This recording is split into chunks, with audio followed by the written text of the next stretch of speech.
រៀបចំសម្រាប់កូនចាប់ផ្ដើមtừថ្ងៃដែលកូនកើតតែសម្រាប់ខ្ញុំវាចាប់ផ្ដើមតាំងពីថ្ងៃដែលខ្ញុំដឹងថាខ្ញុំខ្លាចទៅជាម៉ាក់ពីថ្ងៃនោះមកអ្វីៗដែលខ្ញុំធ្វើ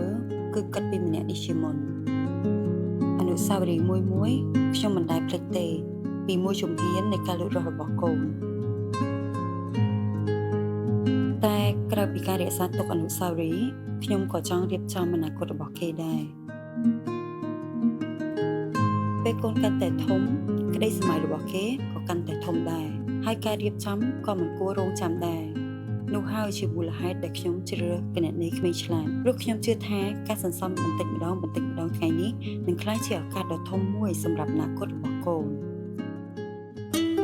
អបអរសាទរគូ6ឆ្នាំនៃការបង្កើតគណនេយ្យក្មេងឆ្លាតដែលបាននៅជាមួយគ្រួសារកម្ពុជាជាផ្នែកមួយនៃការសន្សំតិចតួចប្រចាំថ្ងៃសម្រាប់អនាគតការសិក្សារបស់កូនរហូតមកដល់ថ្ងៃនេះគណនេយ្យក្មេងឆ្លាតមានគណនេយ្យសកម្មជាង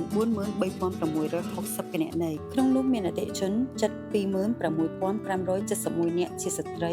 និងបានផ្ដល់ប្រាក់ឧបត្ថម្ភសរុបជាង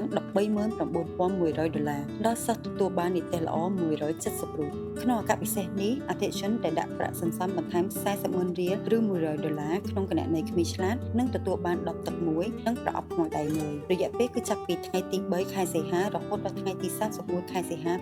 2026ឬរហូតដល់អស់ពីស្តុកអតិថិជនម្នាក់ទទួលបានអតិបរមា2ឈុតប្រញាប់ឡើងកាដូមានចំនួនកំណត់តក់ពេញបំពង់រៀបចំអនាគតសិក្សាឲ្យកូនអ្នកជាមួយនឹងគណនេយ្យក្មេងឆ្លាត